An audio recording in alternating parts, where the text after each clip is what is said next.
Magandang araw po mga kaibigan.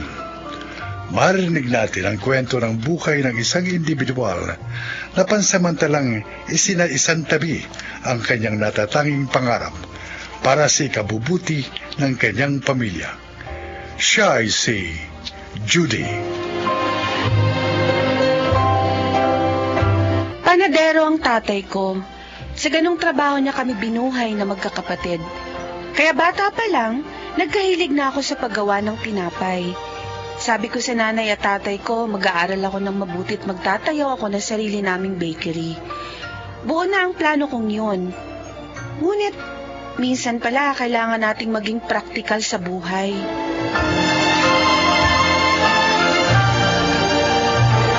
Judy, tanghalian na.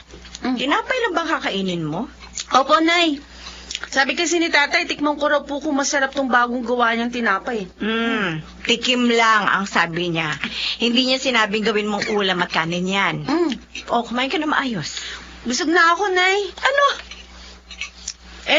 Nakaubos na po kasi ako ng 5 peraso nito eh. Ay, naku, ewan ko siyang bata ka. Kaya ka tumataba eh, kasi puro na lang libadura yung tiyan mo. Ano talaga? Si Nixon na lang papakainin niyo. Siya na lang kumain para sa akin. Ay, Nixon! Nandiyan ka pala. Bakit kasi hindi ka nagsasalita? Ano pa ba naman naaasahan mo dyan, Nay?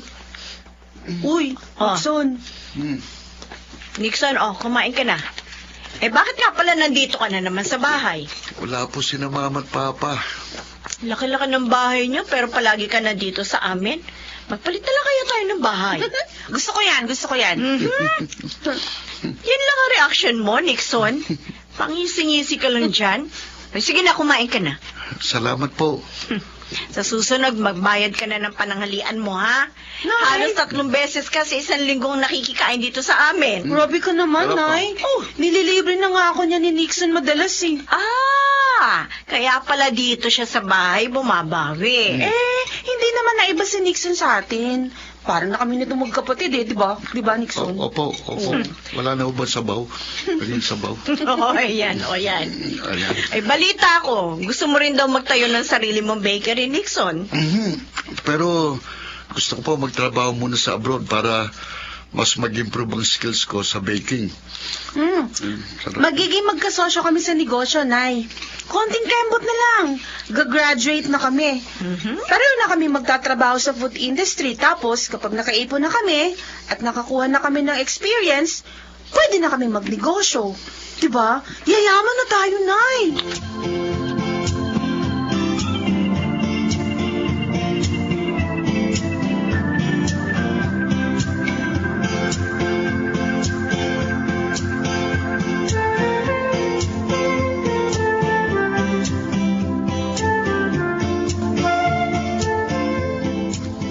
Bakit ngayon ka lang umuwi? Alalang-alala ako sa'yo kanina pa. Saan ka pa nang galing? Uminom ka ba? O bakit? May problema ka ba? May pumunta kanina sa bakery. Sino? Yung may-ari ng lupa. Bebenta na raw yung lupa, kaya pinaalis na tayo. 1 buwan mula ngayon. Patatayuan na raw yun ang apartment. Ano? Paano na tayo? Kailangan natin na malilipatan. Kung saan tayo lilipat? Isa pa, paano yung pag-aaral ng mga anak natin? Paano si Judy? 2 taon na lang gagraduate na siya. Yung 2 natin, pareho nasa high school. May ibibigay naman daw na compensation yung may-ari. Hindi ba tayo pwedeng umapila? Na wag mo na nilang gawin agad-agad ang pagpapaalis sa atin.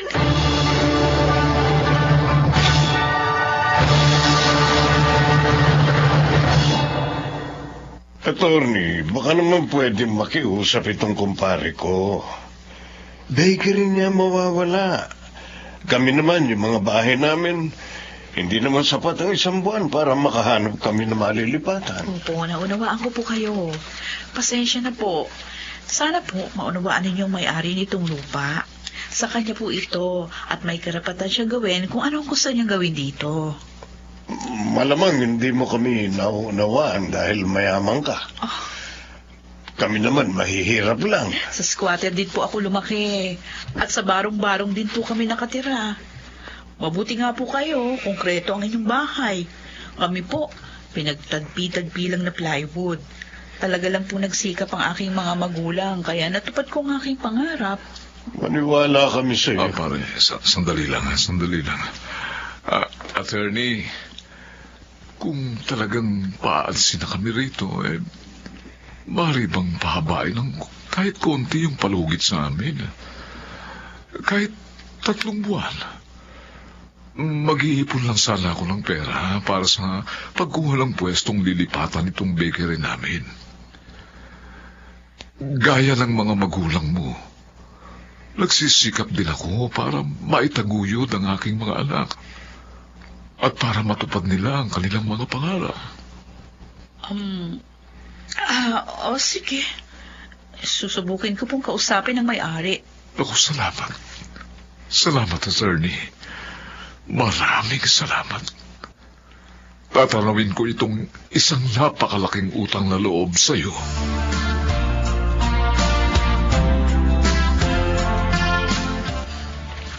Pasensya na kayo mga anak. Kung ngayon lang namin nasabi sa inyo. Kung ganon, ibig sabihin isasara na natin ang bakery natin, Tay? Hindi naman, anak. Maghahanap lang tayo ng malilipatan. Di dito na lang sa bahay. Napakaliit itong bahay natin. Oo nga. Isa pa, sino naman ang bibili ng tinapay dito sa atin? Nasa dulo na tayo ng eskinita. Alam nga naman sasadya pa sila dito, yung mga customer ng tatay mo. Anong plano mo, Tay? Baka pwede tayong makiusap sa pinsan ng nanay mo. May sariling kainan yun di ba? Baka pumayag na makihati muna tayo dun sa pwesto nila sa palengke. Pero huwag kayong mag-alala. Gagawa namin ito ng paraan ng tatay ninyo. Titigil ka sa pag-aaral? Oo, Nixon. Bakit ngayon pa? Magta-third year na tayo. Ganun talaga. Dahil ba wala kayong malipatan ng bakery nyo?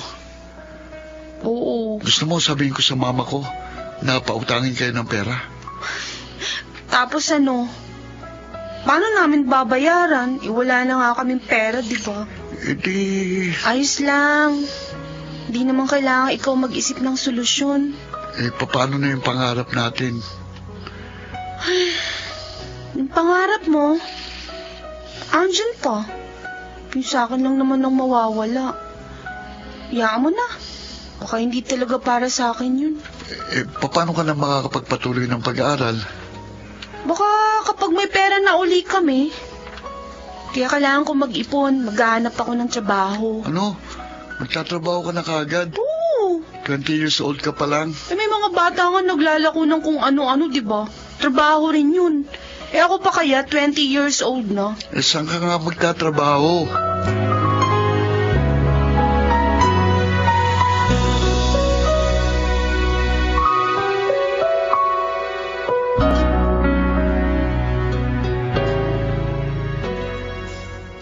Nayo, pandagdag sa pambayad natin sa tubig at kuryente. Salamat, anak. Day off ko po bukas. Tutulong na lang ako sa paglalako ni tatay ng tinapay sa umaga. Ay, wag na. Magpahinga ka.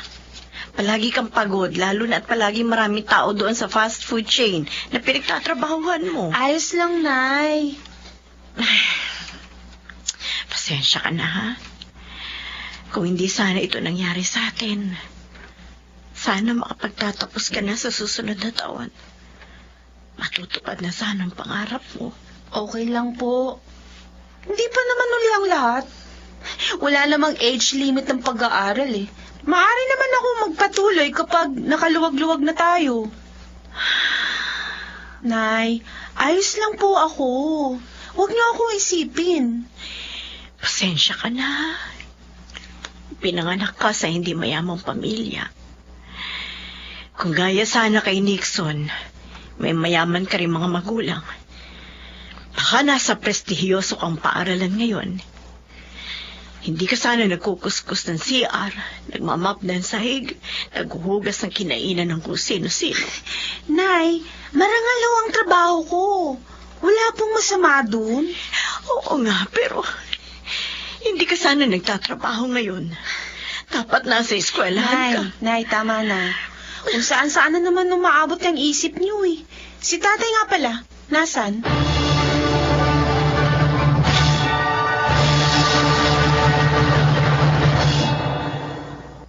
Sino mo? Yung abogado nung may-ari ng lupa.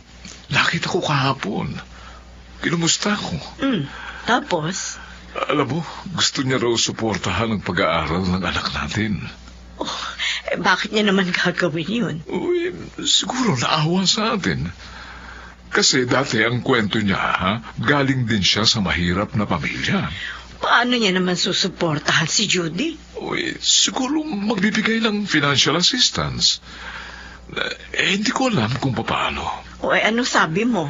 Ang sabi ko mag-uusap muna tayo.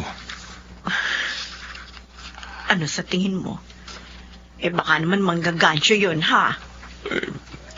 Mukhang seryoso naman siya nang kinausap niya ako. Nakatitingin naman siya ng tuwid sa mga mata ko. Ibig sabihin, makakabalik na sa pag-aaral si Judy? Oo. Sige na! Sayang naman! Minsan lang kumatok sa pinto ang oportunidad. At ang hiling niya, alam mo, huwag daw nating sasabihin kahit kanino na sinusuportahan niya si Judy. Sige na! Tanggapin na natin ang iniaalok niyang tulong.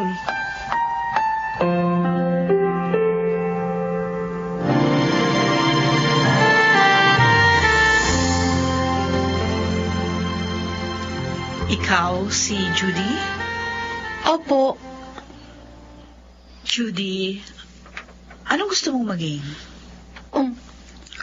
Ho? Anong pangarap mo?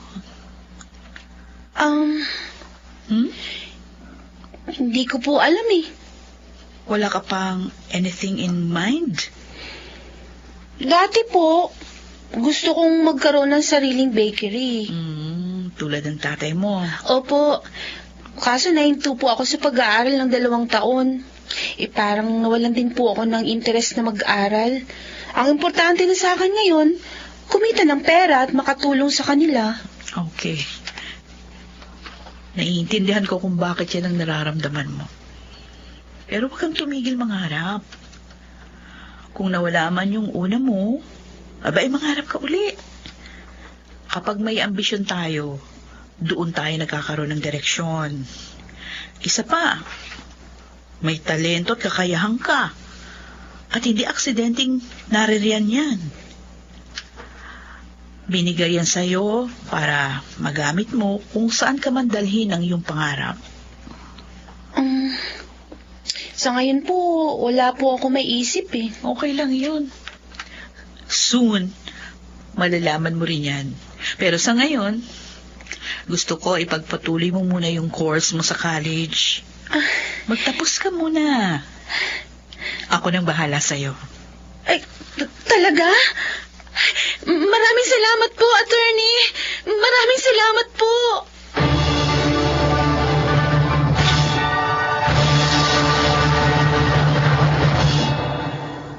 Akala ko noon, naglaho na ang pangarap ko. Natulog lang pala. At nang bumalik ako sa kolehiyo, muling nagising ang pagnanais kong maging isang baker. Konti na lang, maaabot ko na rin ang pangarap ko. Ako po si Judy. Ito ang aking buhay. Walang expiration date ang mangarap. Kahit anong edad, kahit anong panahon, maaaring mangarap ang isang tao. Mga nagsiganap, Chiquit del Carmen Amor, Rosana Villegas, June Legaspi, Yunel Beramin, Phil Cruz, at Jeneline de la Cruz sa papel na Judy. Naglapat ng angkop na tunog Jerry Mutia, sa musika Buboy Salonga, supervisyong teknikal Bong Miar at Eric Lucero. Creative Consultant Phil Cruz. Production Assistant Anching Cruz. Ito'y mula sa panulat ni Rita Labanon.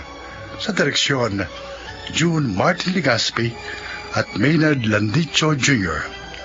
Ito ang aking buhay.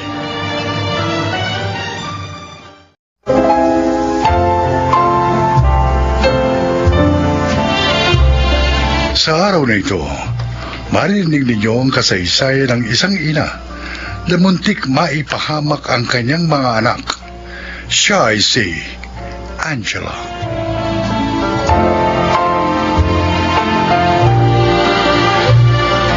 Dalawa ang aking anak, sina Ethel at Darwin. At sa awa ng Diyos, kahit maagang pumanaw ang aking asawa, ay nagawa ko pa rin silang mapagtapos ng pag-aaral. Iyon ay dahil sa magandang aking trabaho. At ni minsan, hindi ko inakalang masisira ang maganda naming samahan ng aking mga anak. Ano po, Ma? May boyfriend na kayo? At balak niyong magsama na? Oo, mga anak. Wala naman kayong aalalahanin. Mabait si Jojo. Pero, Ma, hindi pa nga namin siya nakikilala eh. Then biglaan niyo siyang isasama sa amin. Oo nga naman, Ma. Sana pag-isipan niyo muna ito. Hayaan niyong makilala muna namin siya. Mga anak, magiging maligaya ako sa kanya. At alam ko, makakasundo niyo rin siya. Pag magkakasama na tayo dito, kaya huwag na kayong tumutol. Pasensya na ho. Pero kapag pinatira niyo ritong lalaking yon, aalis ako dito. Ano? Darwin, isang ka titira. Mangungupahan na lang ako, Ate Ethel.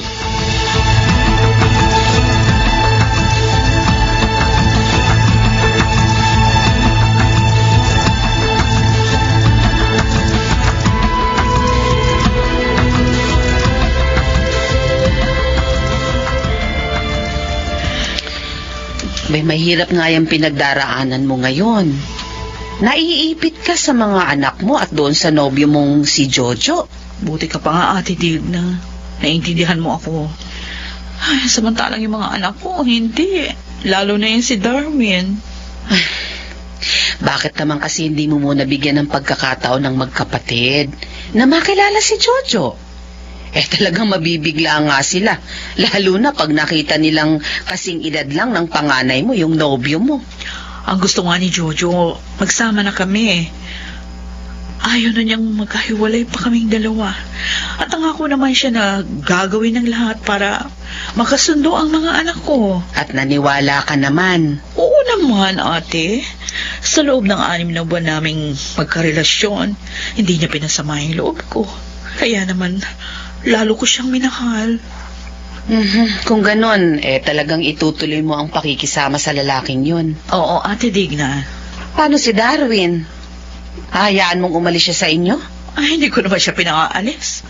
Siya ang may gustong gawin yun. Mahala siya. Angela? Malaki na siya. May stable job na. Kaya niya nang itaguyod ang kanyang sarili. At kung mapahamak siya, baka magsisi ka pag nangyari yun.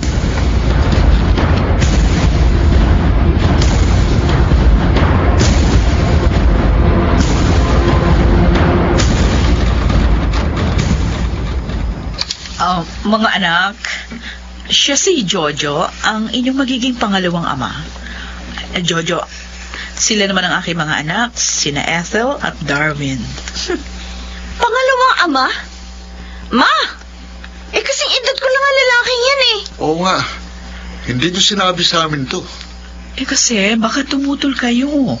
Ethel, Darwin, kahit bata pa ako kaysa sa mama niyo, mahal ko siya. Handa akong patunayan yun. Ayan ha. Sa kanya nyo na narinig. Sana naman, huwag na kayong tumutol.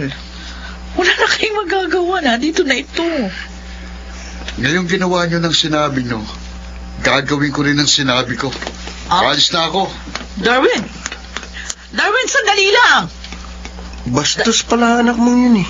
Walang galang. Pwede ba? Huwag mong pagsalita ng ganyan na kapatid ko. Hindi mo siya masisisi. Binigla niyo kami. Okay. Tsaka na lang natin ituloy ang pag-uusap na ito. Sige na, Ethel. Pumasok ka na sa kwarto mo.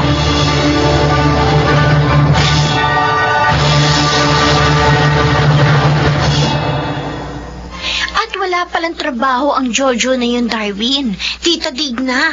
Ano? Sa makatuwid, kaya siya nakasama kay Mama para may tagabuhay siya. Oh, ang sabi ni Angela, yung lalaking yun ang mapilit na magsama na sila. Dahil mahal na mahal daw siya. Siyempre, magdadrama yun para maniwala si Mama. Para may palabigasan na siya. Naiinis ako kay Mama eh. Parang hindi siya nag-isip sa ginawa niya. Nagpabigla-bigla ang mama niyo. Ay, sana wag naman niyang ikapahamak ang kanyang ginawa. Kaya nga po hindi ako umalis sa bahay namin eh. Para may magtatanggol kay Mama. Mag-iingat ka rin, ate. Baka ikaw naman ang mapahamak. Ako, okay na ako dito kina Tita Digna. Basta, lagi kang maging handa, Ethel. At wag mong kalilimutang tawagan kami, ha?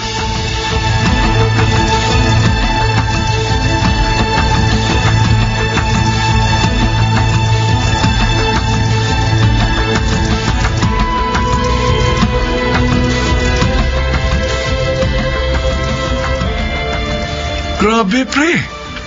Ang tagal mong hindi lumitaw dito sa bahay namin, ha? Oh, siyempre. Para maging effective ang acting ko kay Tanda. O, kumusta naman? Walang nagawa ang mga anak ni Angela sa gusto niya. Oh, Yung lalaki, lumayas. Yung anak niyang babae na lang ang kasama namin. ha? O, paano yan? Di may kontra din pala sa plano mo. Wala rin sa magagawa, Briggs. Magaling yata akong magromansa sa mama nila. Ngayon nga, binigyan pa ako ng pera ni Angela eh. Talaga? Oo, kaya may pambatak tayo ngayon. Ay, yung babaeng anak ni Angela. Maganda ba yun, Jo?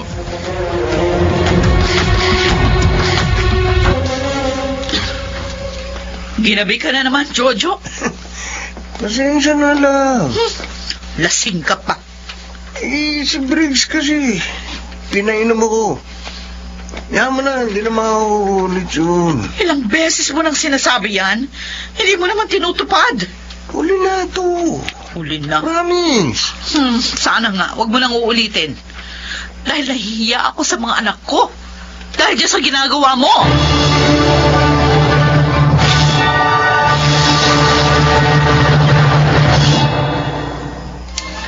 Narito na ho tayo sa bahay namin, Tita. Pasok na ho tayo. Wala ba dyan yung Jojo? Dahil sa mga kwento ng ate mo, parang ayoko na rin makita ang lalaking yun. Wala po. Sabi ni ate, malamang daw nasa barkada niya yun. At si Mama naman, gagabihin. Dahil may kliyente sa tindahan. Ano yun? Parang, Si Ethel, parang nagagalit at umiiyak. Wala ka namang magagawa. si Jojo, Tita. Baka may masamang ginagawa sa ate ko. Ano? Ang hayop na yun. Tatawag ako ng pulis. Sige, papasok naman ako sa loob. Sinong? Bitiwan mo ate ko. Hayop ka. Halikop.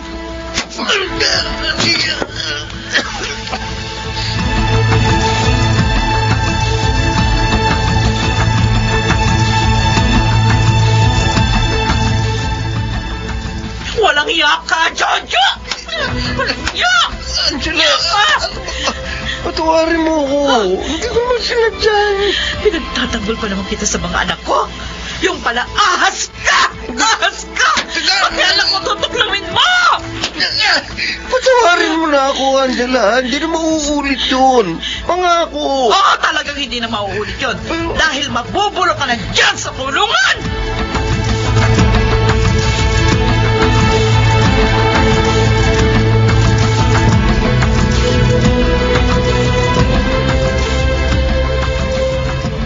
Ate, hiyang-hiya ako sa inyong lahat. Dahil sa nangyari. Ang tanda ko na, pero nagkamali pa rin ako ng minahal. Masamang tao pala siya. Nagpadala ka kasi sa damdamin mo sa kanya. Sa tamis niya mambola. Inaamin ko. Kaya nga hindi ko na naisip ang mga anak ko. Munting na tuloy mapahamak ang panganay ko. Hindi naman masamang umibig kang muli. Matuto ka nga lang pumili. At huwag kang magmadali. Oo nga, inaamin ko na ang pagkakamali ko. Ate, sana tulungan mo akong makahingi ng tawad Ay. sa aking mga anak.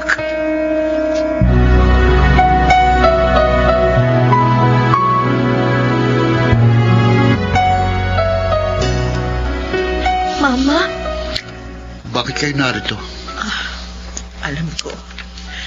Alam kong galit kayo sa akin dahil sa nangyari.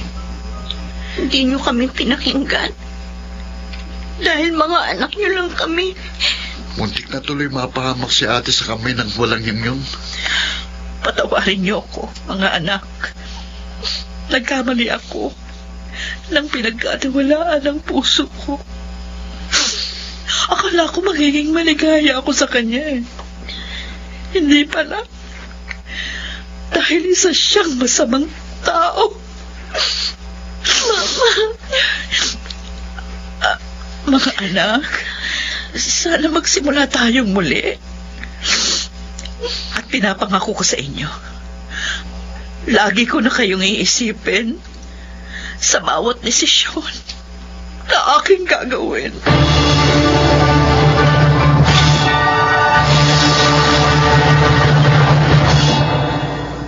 Totoo nga palang kahit may edad na, hindi pa rin dapat magpabigla-bigla sa mga pagpapasya.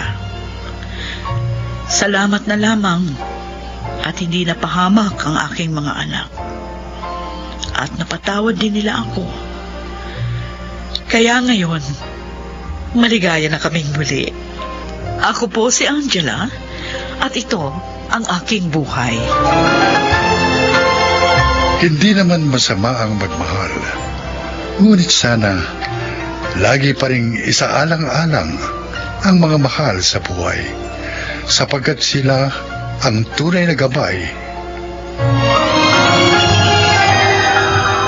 Mga nagsiganap: Chiquit del Carmen Amor, Phil Cruz, Lionel Benamin, Jeneline de la Cruz, June Legaspi, at Rosana Villegas sa papel na Angela. Naglapat ng angkop na tunog Jerry Mutia, sa musika Buboy Salonga, supervisyong teknikal Eric Lucero at Bong Muyar, creative consultant Phil Cruz, production assistant Anching Cruz. Ito'y mula sa panulat ni Selma Corporal Alcantara, sa direksyon June Martin Legaspi at Maynard Landicho Jr. Ito ang aking buhay.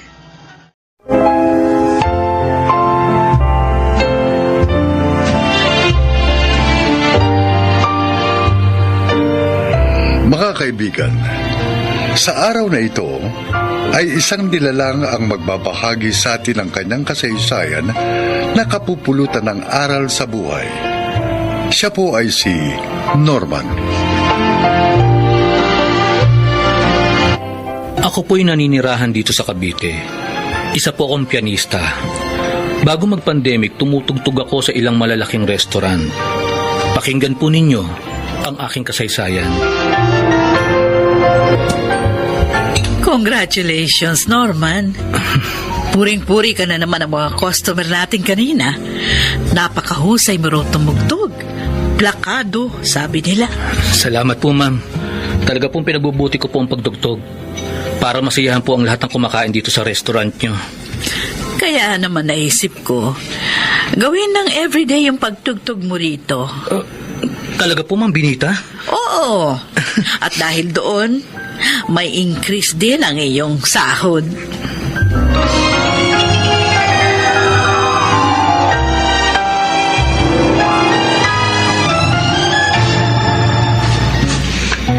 Ang ganda ng restaurant niyo, Alvin. Ang linis at ang laki pa. At may pianist pa. Sabi ko na sa'yo, magugustuhan mo rito eh. Ikaw lang. Matagal na kitang niyayaya pero ngayon ka lang sumama sa akin. Pasensya ka na. Alam mo naman busy ako sa studies ko eh. Oh, what do you want to eat? Bahala ka na. Hindi naman ako pihikan. At saka, mukha namang masarap ang mga food niyo dito. Right. Alvin, gusto ko sanang mag-request sa pianist ng tutugtugin niya. Can we talk to him later?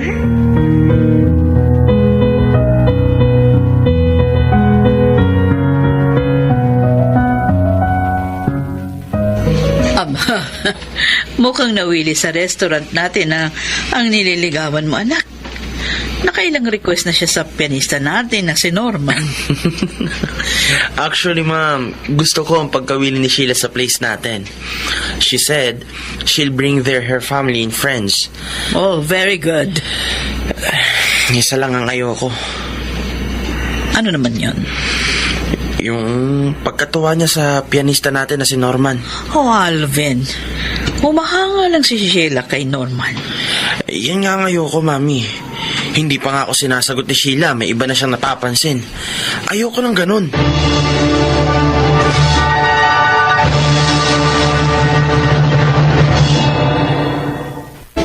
Anong sabi mo, anak?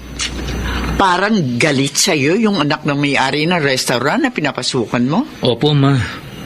Hindi ko naman po alam kung bakit. Wala naman ako masamang ginagawa sa kanya. Baka naman nagsaselo sa'yo.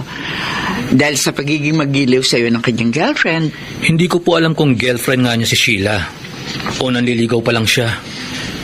Pero close nga po siya sa akin. Oh, malamang na selos nga ang dahilan nun.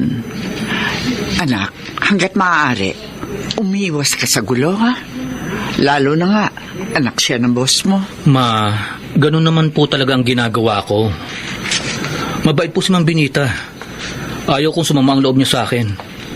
Sayang nga lang dahil hindi nagmana kay Ma'am ang anak niya. Mayabang po kasi si Alvin. At kung kumilos, akala mo siga.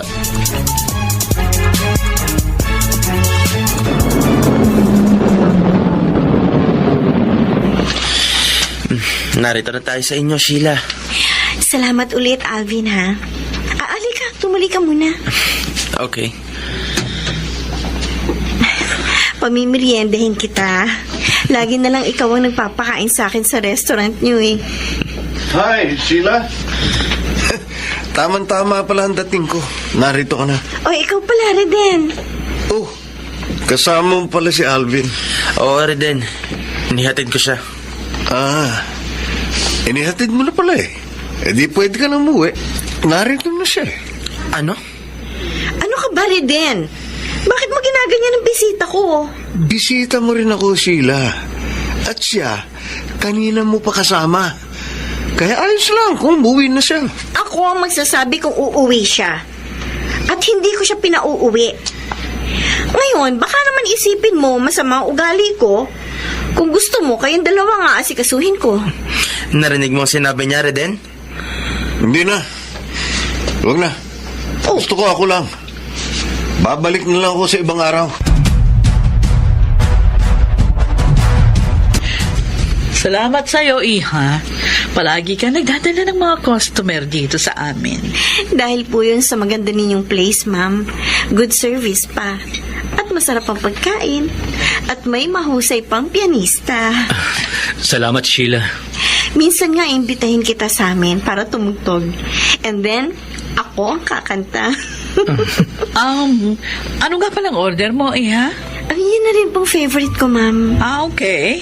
Oh, dyan ka muna, ha? Apo. At ipapaasikaso ko. Thank you po. Sheila, babalik na ako sa pwesto ko. Wait lang, Norman. Heto yung request ko. Sinulat ko para hindi mo malimutan. Okay. Sige, maiwan na kita. Wait. Iniiwasan mo ba ako? Kasi pag kinakausap kita, lagi kang nagmamadaling umalis. Iniiwasan ko lang na magalit ang boyfriend mo. Hindi ko pa boyfriend si Alvin. Pero, aaminin ko, may feelings din ako sa kanya. Pinag-aaralan ko nga lang kung dapat ko na siyang sagutin. Pero kung magsiselo siya sa'yo, maiinis ako sa kanya. Sheila... Look, Norman, I really admire you.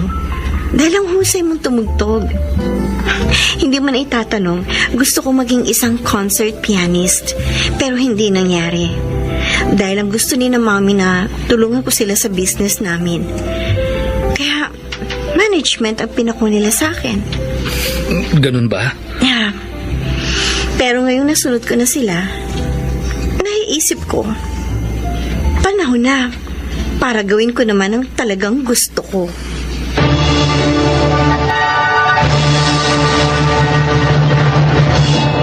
Salamat, Sheila. Ang saya-saya ko. After a year, sinagot mo rin ako. Dahil nakita ko namang matyaga ka at talagang mahal mo ko. Medyo nag-aalala nga lang ako nitong mga nakaraang buwan na baka hindi mo ako tanggapin. Bakit naman? Dahil sa pianist sa restaurant namin. At talaga nga palang nagsiselos ka sa kanya, ha? Okay, ikukwento ko sa'yo kung bakit magaan ang loob ko kay Norman. Makinig ka.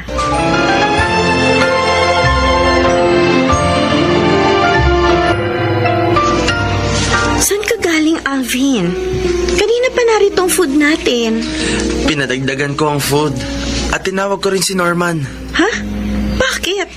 Para sabayan tayong kumain. Alvin? Ngayong girlfriend na kita, gusto kong patunayan sa'yo na inalis ko na ang selos ko sa kanya. Oh, I'm happy to hear that. Ang sweet niyo naman. Nakaakbay ka pa kay Sheila, Alvin. Natural. Girlfriend ko na si Sheila. Totoo yun, Riden. Sana tanggapin mo na lang ng maluwag sa loob mo ang lahat. Pwede ko namang gawin yun, Sheila. Pero gusto ko munang turuan ng leksyon ang mayamang na ito. Patalim! Ito ang masasabi ko sa'yo, ha? Na hindi mo ako dapat kinalaman. Kailangan makainis naman. Hindi ka pwede tumakas! Ano nagutan mo ang pagsaksak mo kayo, Alvin?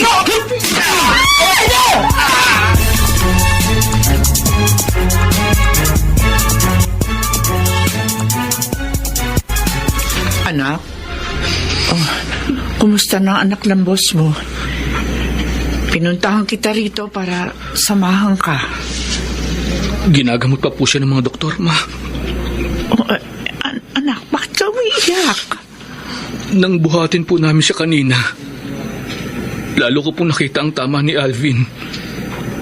At doon ko rin po nakita na may balat siya sa dibdib. Anong kaugnayan nun sa pagluha mo?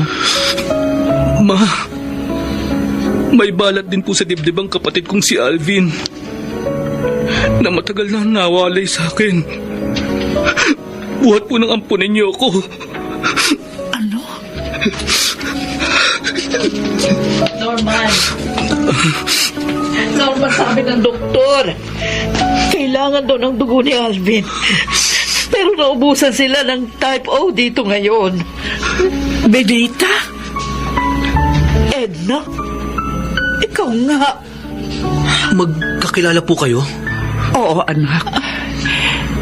Siyang kasabay ko noon. Ang siyang umampon sa kapatid mong si Alvin.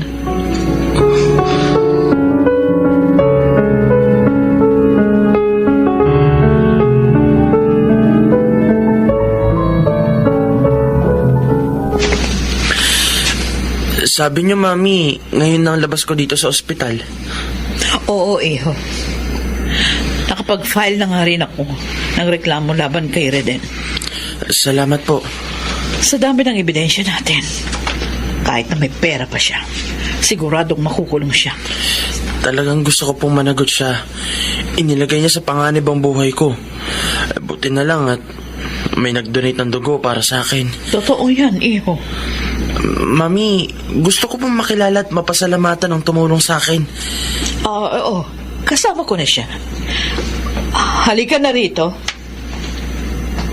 Alvin, kumusta na ang pakiramdam mo? Norman? Ikaw? Siya nga, Iho. Siya ang nagbigay sa'yo ng dugo. Ang iyong Kuya Norman. Ang iyong kapatid. Kapatid ko? Oo, Alvin. Ako ang kuya mo. Nagkahiwalay tayo sa bahay ampunan nung ampunin tayo ng magkaibang pamilya. 7 years old ka pa lang noon. At ako naman, 12. Naaalala mo ba kapatid ko? Oo, kuya. Hindi ko nakakalimutan yun, Kuya Norman. Salamat sa Diyos. Niloob niyang muli tayo magkita. Alvin, kapatid ko.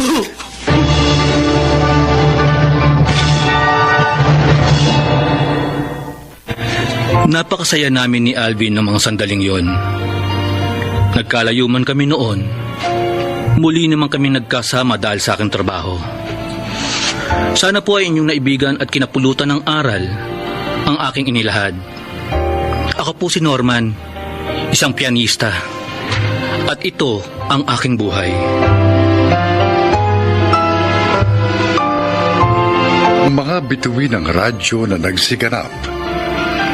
Susan Robles, Angelo Alcantara, Rosana Villegas, Chiquit del Carmen Amor, Lionel Benjamin at Alan Ortega. Naglapat ng angkop na tunog Jerry Mutia. Sa musika ni Buboy Salonga. Supervisyong teknikal ni Eric Lucero at Bong Muyar. Creative consultant Phil Cruz. Katulong sa produksyon Anching Cruz. Sumulat ng ating kasaysayan Telma Corporal Alcantara. Sa direksyon Salvador M. Royales. Ito ang aking buhay.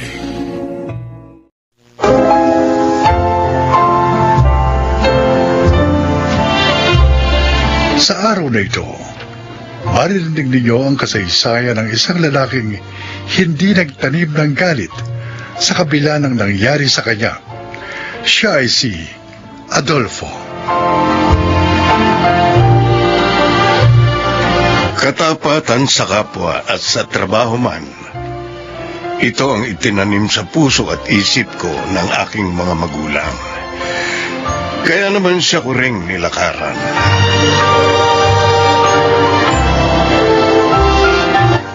Pupunta tayo kina Diego bukas, Adolfo? Oo, Gracia. O, bakit? Wedding anniversary nila ni Yolanda. Iniimbita tayong lahat. Ay, hindi talaga kayo nakakalimutan sa mga espesyal na okasyon ng kaibigang mong yun, ano? Hindi lang ho kaming kinukumbida, Nay. Pati rin kayo. Oh, siya nga. Siguro namimiss niya ang pumanaw niyang ina. Siguro nga ho. O, Gracia, maganda ka bukas, ha? Hindi ba pwedeng kayo na lang? Bakit naman? Ba't tayo mo sumama? Oo nga naman, Gracia. Niyayabangan po kasi ako kay Yolanda eh. Tuwing naroroon ako, wala nang ibinida sa akin kundi mga alahas at damit niya. Oh. Kulang na lang sabihin niyang mas mayaman sila sa atin eh. Talaga namang mas mayaman sila sa atin. Oo, alam ko. Pero hindi naman dapat ipagyabang ang ganong bagay. Lalo na sa iyong mga kaibigan. Hindi naman tayo nakikipagkompetensya sa kanila eh. Nauunawaan ko ang iyong asawa, anak. At tama siya sa sinabi niya. Ganun din naman po ako, Nay. Alam kong mayabang talaga si Yolanda, pero hindi ko na lang siya iniintindi.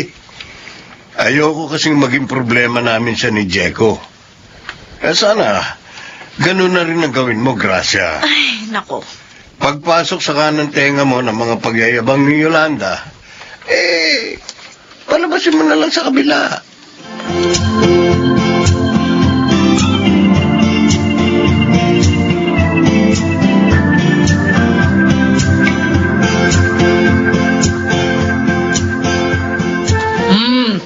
Ang sarap ng kinain natin, di ba, Nanay Aning? Gracia? Ay, oo, Yolanda. Aray, napakasarap mo palang magluto. Ay, naku, hindi ho ako nagluto ng mga yon. Hindi ho ako nagluluto ngayon, no? Hindi na. Bakit naman? Naku, masisira yung kamay ko, yung manicure ko. Ayoko rin mamarkahan ng pasok, kaya ayun, kumuha ako ng tagaluto namin. Ako kasi, ako nagluluto para kina Adolfo. Ay, totoo yun. Totoo. Masarap ding magluto itong si Gracia.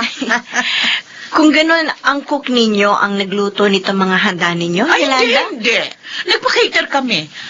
Sikat na caterer yung nag-prepare ng mga handa namin. Ang mahal nga ng charge eh. Pero okay lang. Kaya naman namin. Yabang talaga ng babaeng to. Ikaw, Gracia, magpa-cater ka na rin. Sa birthday mo. Para maging espesyal naman yung handa mo. Ibibigay ko sa iyo yung number nila, ha? Ayun nga lang. Mahal talaga ang charge nila. Ano, gusto mo? Hindi na. Salamat na lang. Kaya naman namin magluto. At saka, ayos naman sa amin kahit na simpleng handaan lang. Oo nga. Ay, naku. Alam mo ba, maganda yung may special ka ring handa. Para makapag-imbita kayo ng mga VIP. Yun. Yung mga makakatulong para magkaroon ng mas malalaking project si Adolfo. O, para naman hindi siya nagtataga sa mga pipitsuging proyekto.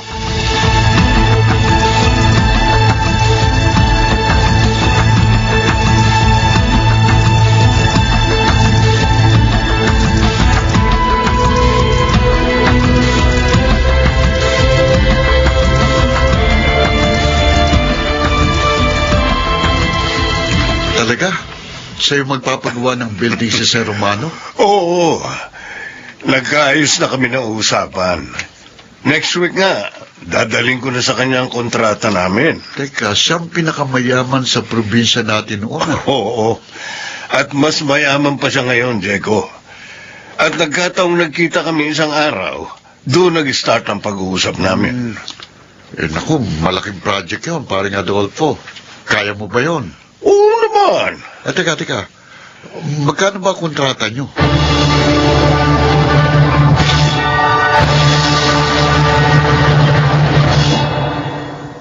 Mabuti naman at dumating ka, Engineer Adolfo. Nagulat nga ho ako sa pagpapatawag niyo sa akin, Don Romano. Next week po ang usapan natin, di ba? Actually, tungkol nga doon kaya kita tinawagan. Hindi ko na itutuloy ang kontrata ngayon. Pero bakit ho? Okay, dediretsuhin kita, no? May nakita kong mas mura kaysa sa offer mo. Abat, isang mahusay ding engineer, ha? Ano? Magaling ang nag-alok sa akin. Si Engineer Diego Saldivar. Si Diego? Ang kaibigan ko? Oh, kaibigan mo pala siya. Alam mo, mas mahaba ang experience niya sa trabahong ito kaysa sa'yo. Dahil mas una siyang naging engineer. Isa pa, mas mura, mas maganda ang offer niya sa akin, ha? Kaya I'm sorry, siya ang pinili kong gagawa ng building ko.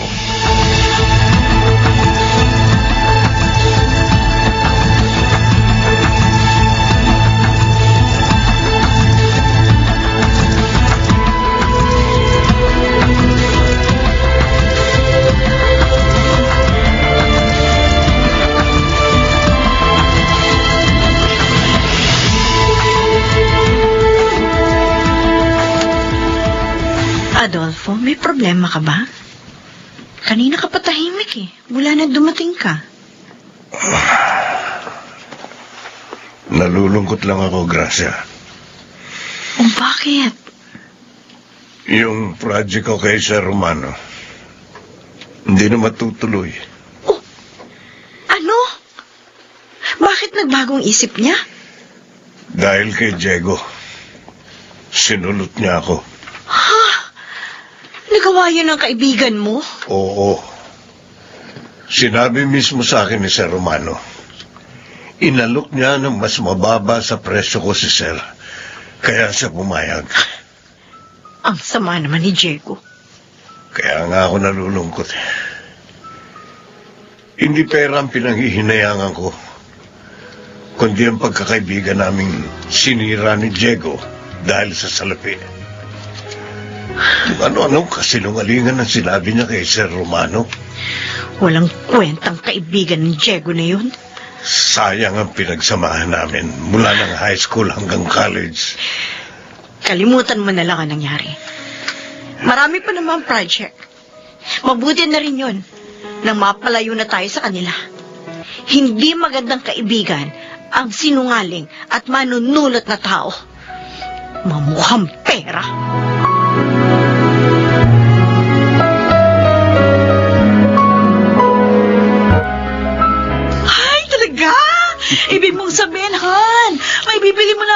kotse. Oo, sabi, Han. Nasa akin ang kita ko sa project na gagawin ko kay Sir Romano. Galing talaga lang, honey ko. Ang husay mong dumiskarte. Abay, dapat lang. At yun ang wala kay Adolfo. Ang utak at diskarte sa mga kliyente. Tama ka dyan. Kaya hindi siya yumayaman eh. Kaya lang, paano kung magalit at awayin ka, Kasi sinulot mong kliyente niya. Kilala ko si Adolfo. Hindi mahilig sa awa yun. Kaya hindi ako haharapin nun. At saka kapag ginawa naman niya yun, kaya ko siyang patulan.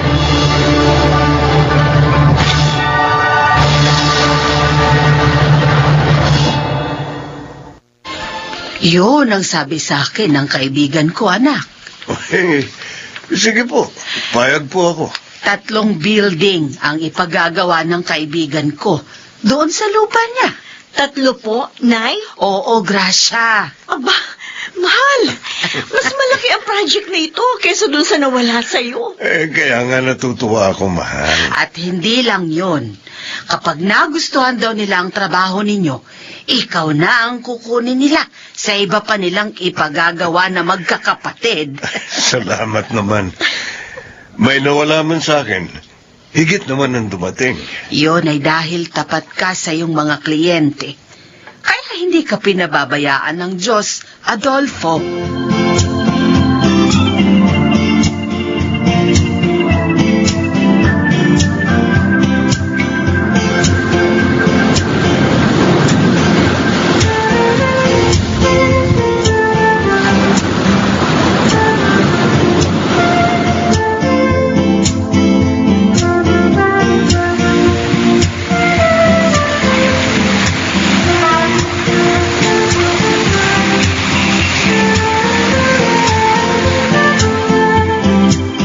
Ito na ang juice mo, Adolfo. Oh, thanks, mahal.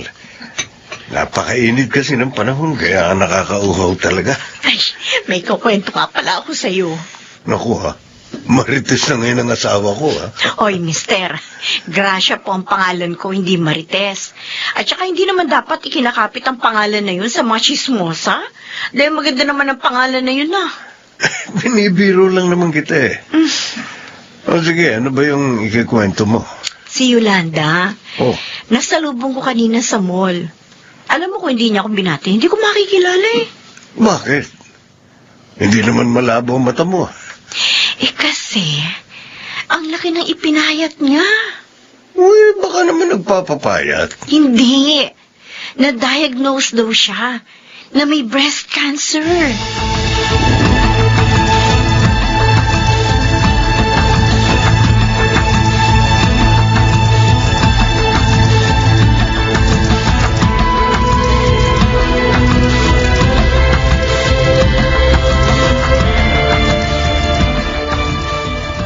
Adolfo, anak. Makakauwi ka ba ng maaga mamaya? Talaga pong maaga ako makakauwi mamaya, Nay. Wala naman po maraming gawa ngayon eh. Bakit po? Galit ka pa ba kay Diego? Kinalimutan ko na po yun. Ayoko magkimkim ng galit. Mabigat po sa kalooban yun. Salamat naman at sinusunod mo pa rin ang itinuro namin sa'yo ng iyong ama. Siyempre po. At yun din ang itinuturo namin ni Gracia sa inyong dalawang apo. Teka ho, bakit niyo po ba nabanggit si Diego? Patay na kasi si Yolanda. Ho? At ngayon ang 2 gabi ng lamay niya. Kawawa naman si Diego. Maging ang mga anak nila ni Yolanda. Ang bata nilang naulila sa ina. Higit na kaawa-awa ang kanilang mga anak. Dahil balita ko, may malaking problema si Diego.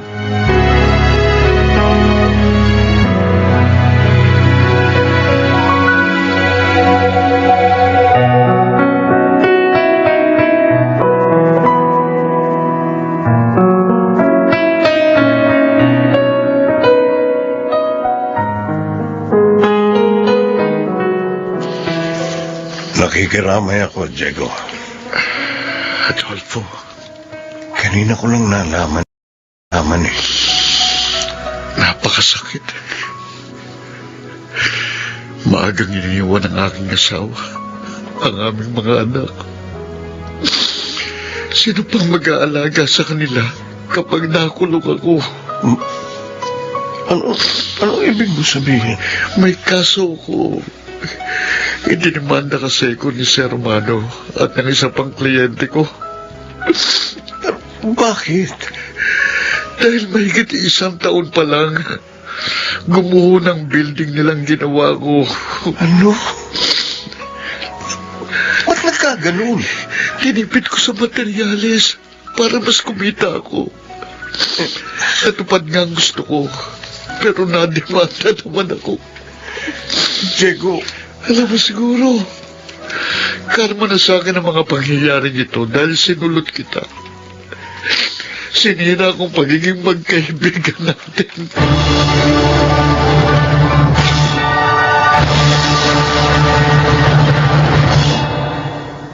patuloy pa rin ako sa matapat na pagtatrabaho para sa aking mga kliyente. Hindi man ako kasing yaman ng iba, hindi ako naiinggit sa kanila. Pagkat payapa ang buhay ko, dahil hindi ako nanloloko. Ako po si Adolfo, itong aking buhay.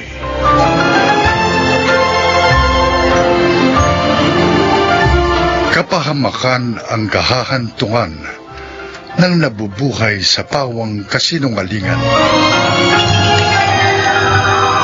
Mga nagsiganap, si Kid del Carmen Amor, Jenaline de la Cruz, Phil Cruz, Jun Ligaspi, Rosana Villegas, at Lionel Benamin sa papel na Adolfo. Naglapat ng angkop na tunog Jerry Mutiang, sa musika Buboy Salonga, supervisyong teknikal Eric Lucero at Bong Muyar. Creative Consultant Phil Cruz, Production Assistant Anching Cruz. Ito'y mula sa panulat ni Thelma Corporal Alcantara. Sa direksyon, June Martin Ligaspi at Maynard Landicho Jr. Ito ang aking buhay.